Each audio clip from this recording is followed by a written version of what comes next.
जय माता दी। आपको हमारे चैनल शर्मा ऑफिशियल भक्ति में स्वागत है। एक बार माता पार्वती पृथ्वी लोक पर भ्रमण करके भगवान शिव के पास आती हैं और कहती है, हे प्रभु, आज मैं पृथ्वी लोक पर भ्रमण कर रही थी, तब मैंने देखा कि कुछ कन्याएं अपने पिता के घर में काफ़ी समय से रह रही हैं, जबकि पिछले युगों में कन्याओं का विवाह कम आयु में हो जाता था और वे तभी से अपने पति के घर में रहने चली जाती थी। मैंने एक विचित्र घटना भी देखी है कि कई कन्याएं विवाह के बाद भी पिता के घर में लंबे समय तक या बार बार रहने आती हैं। हे प्रभु, मैं जानना चाहती हूँ कि क्या एक कन्या का पिता के घर में कई अधिक समय तक रहना सही होता है या नहीं? कौन सी आयु में कन्या का विवाह करना योग्य होता है और विवाह के बाद कन्या का पिता के घर में रहने से कौन सा पाप लगता है? हे प्रभु, आप ही जगत के सत्य हैं और सत्य ही शिव है। शिव ही आदि और अनंत हैं। कृपया करके मेरी जिज्ञासा को शांत कीजिए। तब भगवान शिव मुस्कुराते हुए बोले, हे देवी, आज आपने जो प्रश्न किए हैं वे अत्यंत समस्त मानव जाति के कल्याण हेतु अत्यंत महत्वपूर्ण हैं। आज मैं आपको इन सारे प्रश्नों के उत्तर एक सच्ची घटना के माध्यम से देता हूँ। यह कथा मेरे प्रभु श्री कृष्ण के काल द्वारा युग की है। हे देवी पार्वती, आप इस कथा को ध्यान से सुनिए। तब पार्वती कहती है, हे प्रभु, मैं इस कथा को ध्यान से पूरा अवश्य सुनूंगी और इसका प्रसार भी करूंगी। कृपया आप इस कथा को सुनाना प्रारंभ कीजिए। तब भगवान शिव कहते हैं, हे देवी, ये 28वें द्वापर युग की घटना है। यदुकुल श्रेष्ठ वीर उग्रसेन के यहाँ जो घटना घटित होने वाली है उसी का एक भूतकाल के रूप में वर्णन करूँगा। मथुरा नाम की नगरी थी। वहाँ उग्रसेन नामक यदुवंशी राजा राज्य करते थे। वे शत्रु विजय संपूर्ण धर्मों के तत्वज्ञ प्रज्ञा की रक्षा करने वाले और अति गुणवान राजा थे। राजा उग्रसेन धर्म पूर्वक राजा का संचार और प्रजा का पालन करते थे। उन्हीं दिनों परम पवित्र विदर्भ देश सत्य नाम केतु से प्रसिद्ध एक महापराक्रमी राजा थे। उनकी एक पुत्री थी जिसका नाम मायावती था। वह सत्य धर्म का आचरण करने वाली अति सुंदर, गुणवान और चरित्रवान थी। मथुरा के राजा उग्रसेन ने उस सुंदर नेत्रों वाली मायावती से विवाह किया। उसके स्नेह और प्रेम से मथुरा नरेश मुग्ध हो गए। मायावती को ये अपने प्राणों के समान प्यार करने लगे। उसके साथ के बिना भोजन भी नहीं करते थे। उसके साथ क्रीड़ा और विलास में ही राजा का समय बीतने लगा। भगवान शिव कहते हैं, हे देवी, मायावती के बिना उन्हें एक क्षण भी चैन नहीं पड़ता था। इस प्रकार से आने वाले प्रतिदिन उन दोनों पति पत्नी के बीच प्रेम बढ़ता गया। कुछ समय के बाद विधर्म नरेश सत्यकेतु ने अपनी पुत्री मायावती को याद किया और उसकी माँ भी उसे न देख पाने के कारण बहुत दुखी थी। फिर एक दिन उन्होंने अपनी बेटी के हालचाल जानने हेतु मथुरा नरेश उग्रसेन के पास अपने दूत भेजे। दूतों ने वहां जाकर आदर पूर्वक राजा उग्रसेन से कहा, महाराज, विधर्म नरेश सत्यकेतु ने अपनी कन्या और इस राज्य की महारानी के सकुशल समाचार जानने हेतु हमें यहाँ भेजा है। आपको हमारा सादर प्रणाम। यदि उनका प्रेम और स्नेहपूर्ण अनुरोध आपको स्वीकार हो तो राजकुमारी मायावती को उनके यहाँ भेजने की व्यवस्था कीजिए। वे अपनी पुत्री को देखना चाहते हैं। राजा उग्रसेन ने जब दूतों के मुँह से यह बात सुनी तो वे भी प्रसन्न हो गए, क्योंकि वे भी चाहते थे कि रानी मायावती को आराम करने हेतु उनके पिता के यहाँ जाना चाहिए। तब उन्होंने स्नेह और उदारता के साथ अपनी पत्नी मायावती को विदर्भ राजा के यहाँ भेज दिया। पति के भेजने पर मायावती बड़ी खुशी के साथ अपने मायके आ गई।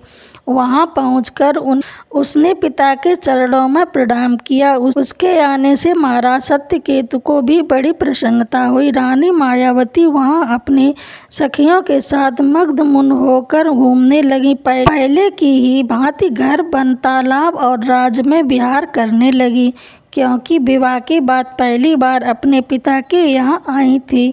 यहाँ आकर वह फिर से बालिका बन गई। फिर कुछ दिन बीतने के बाद वह भूल गई कि उनका विवाह हो चुका। उसके बर्ताव में अब लज्जा या संकोच का भाव नहीं रहा। फिर भगवान शिव कहते हैं, हे देवी, एक दिन की बात है, रानी मायावती अपनी सखियों के साथ एक सुंदर पर्वत पर सैर के लिए गईं। वहाँ एक रमणीय वन दिखाई दिया जो केले के उद्यान में शोभा पा रहा था। उस पर भी फूलों की बहार थी। तब राजकुमारी मायावती ने देखा कि एक ओर ऐसा रमणीय पर्वत, दूसरी ओर सुंदर वन और बीच में स्वच्छ जल से भरा सरबतभद्र नामक तालाब है। एक छोटी बालिका की तरह वह अपनी सखियों के साथ खेलने लगी। वे सभी इस संसार को भूलकर खेत कूद में मग्न होकर पूरी तरह से डूब गईं। फिर वे तालाब में उतर गईं और हंसती गाती हुई क्रीड़ा करने लगी। उसी समय कुबेर का सेवक गोवल नाम का एक दैत्य दिव्य विमान में बैठकर आकाश मार्ग से कहीं जा रहा था। तब उसी समय तालाब के ऊपर आने पर उसकी दृष्टि मनमोहक सुंदर विधर्म की राजकुमारी मायावती पर पड़ी, जो निर्भय होकर स्नान कर रही थी। गोवल के पास दिव्य शक्ति होने के कारण उसने निश्चय रूप से जान लिया कि यह विदर्भ नरेश की कन्या और महाराज उग्रसेन की प्यारी पत्नी है। तब वह मन ही मन कहने लगा, यह तो पवित्रता होने के कारण आत्मबल से ही सुरक्षित है। किसी भी पुरुष के लिए उसे प्राप्त करना अत्यंत कठिन है। उग्रसेन अत्यंत महामूर्ख, जो उसने ऐसी सुंदर पत्नी को मायके भेज दिया है। यह पवित्रता नारी पराये पुरुष के लिए दुर्लभ है। और इधर कामदेव मुझे अत्यंत पीड़ा दे रहे हैं। मैं किस प्रकार इसके निकट जाऊं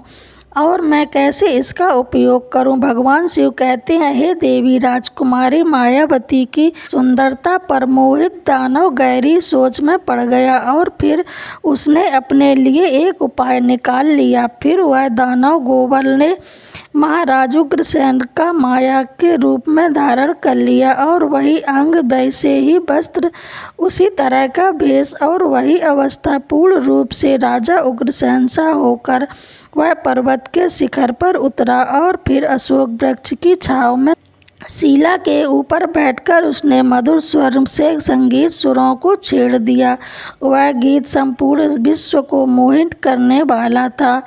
उत्तम स्वर से युक्त उस मधुर गीत को सखियों के मध्य में बैठी हुई सुंदरी मायावती ने भी सुना। वह सोचने लगी, ऐसा मनमोहक गीत कौन गा रहा है?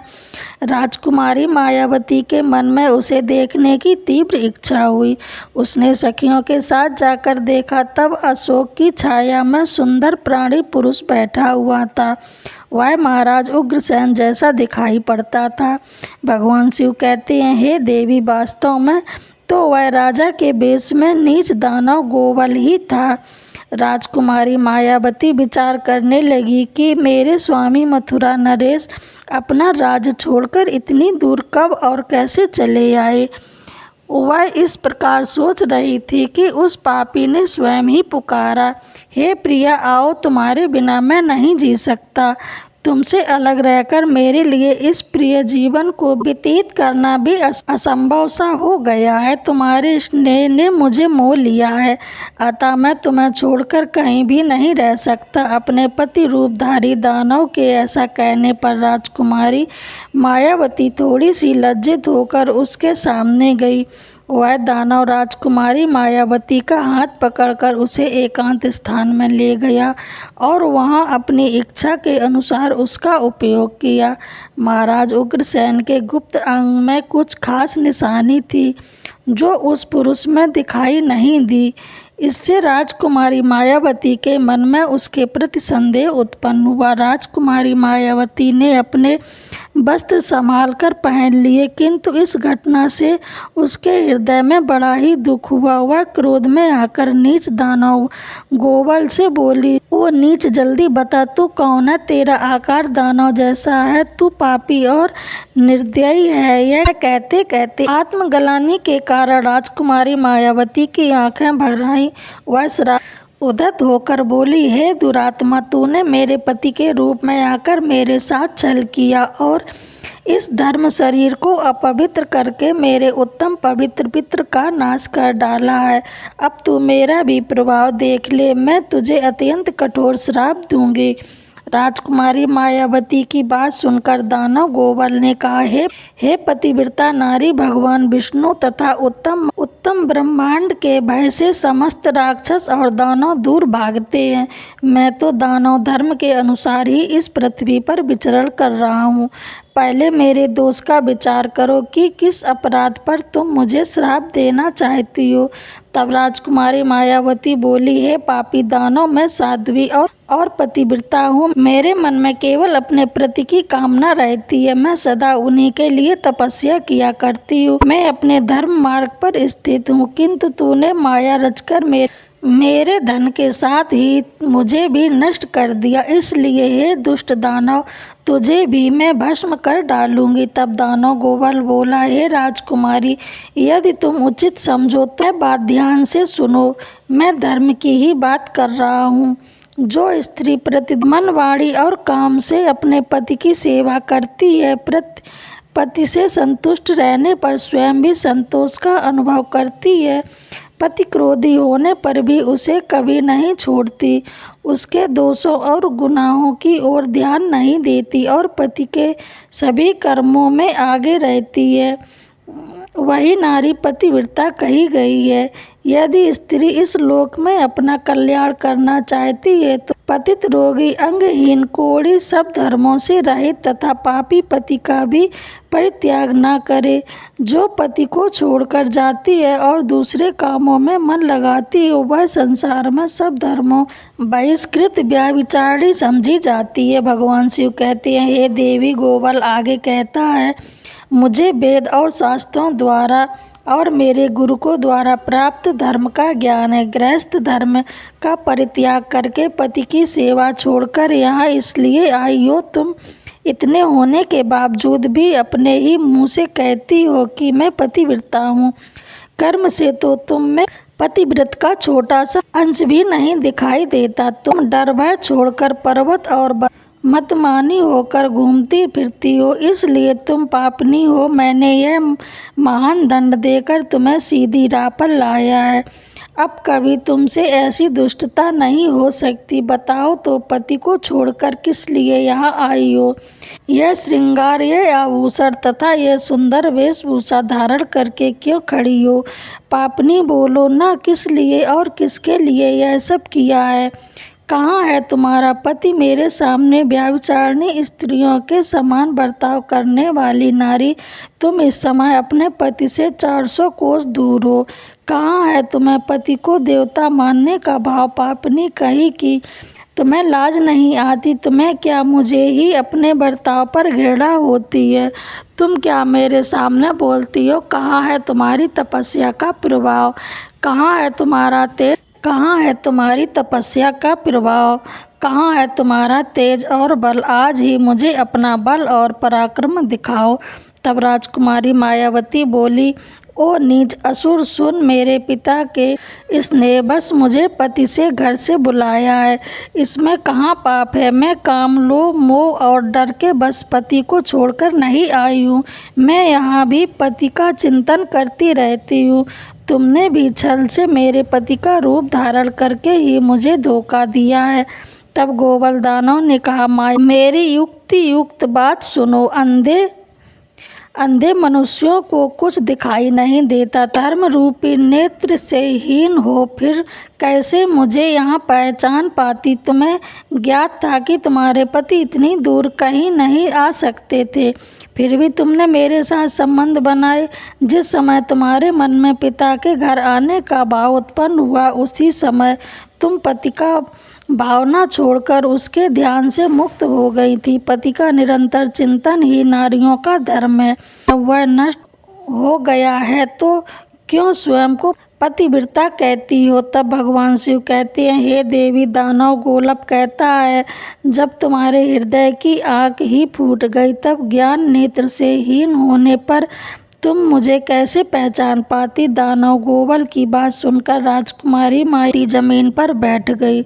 उसके हृदय में बड़ा दुख हो रहा था। तब दानव गोवल ने कहा, हे राजकुमारी, मैंने तुम्हारे उदर में जो अपने वीर की स्थापना की है, उससे तीनों लोकों को त्रास पहुंचाने वाला पुत्र उत्पन्न होगा। ऐसा कहकर वह दानव गोवल वहां से चला गया। भगवान शिव कहते हैं, हे देवी, गोवल एक ज्ञानी दानव था कि पापात्मा था। उसके चले जाने पर राजकुमारी मायावती अत्यंत दुखी होकर रोने लगी।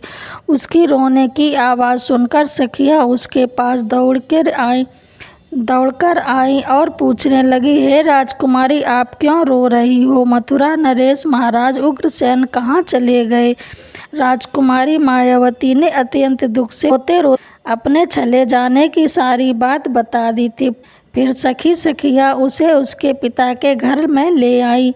उस समय वह शोक से कातर होकर थरथर काँप रही थी। सखियों ने राजकुमारी मायावती की माता के सामने सारी घटना सुना दी। उसे सुनते ही महारानी अपने पति के महल में गई और उससे कन्या का सारा वृत्तांत कह सुनाया। उसे सुनकर महाराजा सत्यकेतु को भी बड़ा दुख हुआ। उन्होंने सवारी और वस्त्र आदि देखकर कुछ लोगों के साथ पुत्री को वापस मथुरा में उसके पति के घर भेज दिया। राजा उग्रसेन मायावती को आए देख बहुत प्रसन्न हुए। वह रानी से बार बार कहने लगे, हे प्रिया, मैं तुम्हारे बिना जीवन व्यतीत नहीं कर सकता था। अच्छा हुआ तुम शीघ्र ही लौट आई। हे मायावती, तुम अपने गुणशील, भक्ति, सत्य और पतिव्रत आदि सद्गुणों से मुझे अत्यंत प्रिय लगती हो। अपने प्रिय पत्नी मायावती से ऐसा कहकर राजकुमार उग्रसेन उसके साथ विहार करने लगे।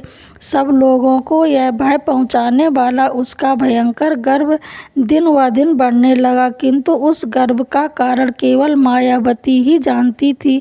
अपने उदर में बढ़ते हुए उस गर्व के बारे में मायावती को दिन रात चिंता रहती थी। 10 वर्ष तक वह गर्व बढ़ता ही गया। तत्पश्चात उसका जन्म हुआ। भगवान शिव कहते हैं, हे देवी, वह अति तेजस्वी महाबली दुराचारी प्रजा को कष्ट देने वाला कंस था। उसके भय से तीनों लोकों के निवासी थरथर काँप उठे। उसके बाद भगवान श्री कृष्ण के हाथों मारा गया। तब जाकर उसे मोक्ष की प्राप्ति हुई। तब माता पार्वती कहती है, हे प्रभु, ऐसी घटनाएं भविष्य में घटित होने वाली यह मैंने भी सुन रखा है। भगवान शिव कहते हैं, हे देवी, मैं आपसे जो कुछ कहा है वह समस्त प्राणों का निश्चित मत है। इस प्रकार पिता के घर में रहने वाली कन्या बिगड़ जाती है और पिता को कन्या को घर में रहने का मोह नहीं रहता। भगवान शिव कहते हैं, हे देवी, अब मैं आपको एक कुमारी कन्या के विषय में कुछ महत्वपूर्ण बातें बताता हूँ। सभी ध्यानपूर्वक सुने। जब कोई कन्या जवान हो जाती है तो वह विवाह के योग्य बन जाती है। तब माता पिता को चाहिए कि वे एक योग्य वर का चयन कर उसका विवाह कर दें। उसे लंबे समय तक घर में नहीं रखना चाहिए। पति के घर में उसका लालन पालन होना उचित है। वहाँ रहकर वह भक्ति पूर्वक उत्तम गुण सीखती है और पति की सेवा करती है। इससे उसके कुल की कीर्ति बढ़ती है और पिता की सुख पूर्वक जीवन व्यतीत करता है। यदि वह ससुराल में पाप करती है तो उसका फल पति को भोगना पड़ता है। वहाँ सदाचार पूर्वक रहने से सदा पुत्र पुत्रियों के साथ वृद्धि प्राप्त करती है। कन्या के उत्तम गुणों से पिता की कीर्ति बढ़ती है और दोनों कुलों के पितृगण संतुष्ट होकर आशीर्वाद देते हैं। फिर भगवान शिव कहते हैं, हे देवी, दामाद के साथ भी कन्या को अपने घर में नहीं रखना चाहिए। ऐसा करने से उस पुरुष की मान सम्मान में समय के साथ कमी हो जाती है और उसे भी पाप लगता है। जब कन्या विवाह योग्य हो जाती है तो पराये लोग उस पर बुरी नज़र डालने लगते। ऐसे में यदि वह किसी पराये पुरुष के साथ प्रेम संबंध बनाती है तो विवाह करना आवश्यक हो जाता है। एक जवान कन्या को पिता के घर में रखना खजाने से भरे चोरों के बीच रखने के समान है। स्त्री का गहना और पिता का सम्मान उसकी इज्जत है, इसे हमेशा संभाल कर रखना चाहिए। किसी की स्त्री को पति से दूर नहीं रहना चाहिए। अधिक समय तक मायके में रहना भी पाप के समान है। एक पतिव्रता नारी का स्थान हमेशा अपने पति के चरणों में होना चाहिए और पति का स्थान पति के हृदय में होना चाहिए। फिर भगवान शिव कहते हैं, हे देवी, मैंने आपके सभी प्रश्नों के उत्तर दे दिए हैं।